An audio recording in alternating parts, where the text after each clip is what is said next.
کہا جاتا ہے کہ دانشوری، دانائی، عقل مندی یہ کسی کے باپ کی میراث نہیں۔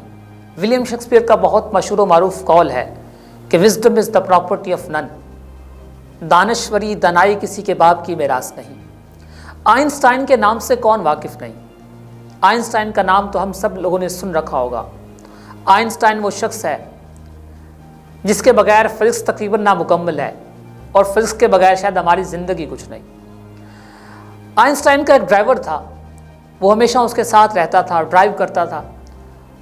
تو ایک دن اس نے آئنسٹائن سے کہا کہ تمہارے لیکچرز اتنے آسان ہیں کہ اسے کوئی بھی شخص سمجھ سکتا ہے۔ آئنسٹائن نے کہکا لگایا، اس نے کہا کہ آئنسٹائن اتنا عام نہیں ہے کہ وہ ہر شخص کی سمجھ میں آ جائے۔ وہ کسی یونیورسٹی میں لیکچر کے لیے جا رہے تھے، ڈرائیور نے کہا کہ ٹھیک ہے، آج ایسا کرتے ہیں کہ آپ کو وہاں پر کوئی نہیں جانتا، تو آج لیکچر میں دوں گا اور آپ میرے ڈرائیور بن کر جانا۔ آئنسٹائن مسکرایا، اس نے کہا کہ ٹھیک ہے۔ جب وہ لوگ یونیورسٹی میں پہنچے تو آئنسٹائن کی جگہ پر اس کے ڈرائیور نے لیکچر دیا۔ آئنسٹائن حیران رہ گیا کہ اس نے اتنے کمال فن کے ساتھ اس نے لیکچر دیا کہ وہاں پر موجود تمام طلباء یہی سمجھتے رہے کہ یہ لیکچر آئنسٹائن نے ہی دیا ہے۔ لیکچر ختم ہونے کے بعد ایک نوجوان کھڑا ہوا، اس نے آئنسٹائن سے کہا، کہ جناب یہ ایکویشن مجھے سمجھا دیجئے۔ آئنسٹائن بہت حیران ہوا، اس نے کہکا لگایا، اس نے مسکرایا اور اس نے ڈرائیور کی طرف دیکھا کہ اب یہ واقعی پکڑا جائے گا کیونکہ اس کو تو یہ ایکویشن آتی نہیں۔ تو اس پر اس ڈرائیور نے مسکراتے ہوئے کہا کہ بیٹا یہ تو اتنی آسان ایکویشن ہے کہ یہ تو میرے ڈرائیور کو بھی آتی ہے، driver please solve this equation.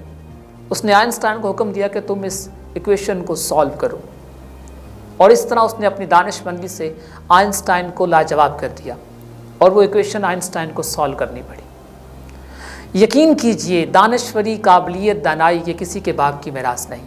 ایک عام سے عام شخص بڑی سے بڑی بات کر سکتا ہے، تو اس لیے لوگوں کو کبھی بھی حقیر مت جانیے، لوگوں کی قدر کرنا سیکھیے۔ اگر کائنات میں آپ نے کچھ حاصل کرنا ہے، کسی انسان سے مستفید ہونا ہے، تو سب سے امپورٹنٹ چیز یہ ہے کہ پہلے خود کو کم تر محسوس کیجئے۔ آپ کسی سے اس وقت تک کچھ نہیں سیکھ سکتے جب تک آپ اس کو خود سے بہتر نہیں سمجھیں گے۔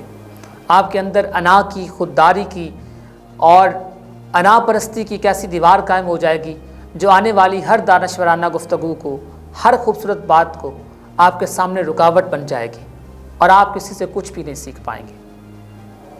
اپنے میزبان عاقف ایاز کو دیجیے اجازت، کسی نئے پروگرام کے ساتھ، کسی نئے موضوع پر دوبارہ پھر آپ کی خدمت میں حاضر ہوں گے۔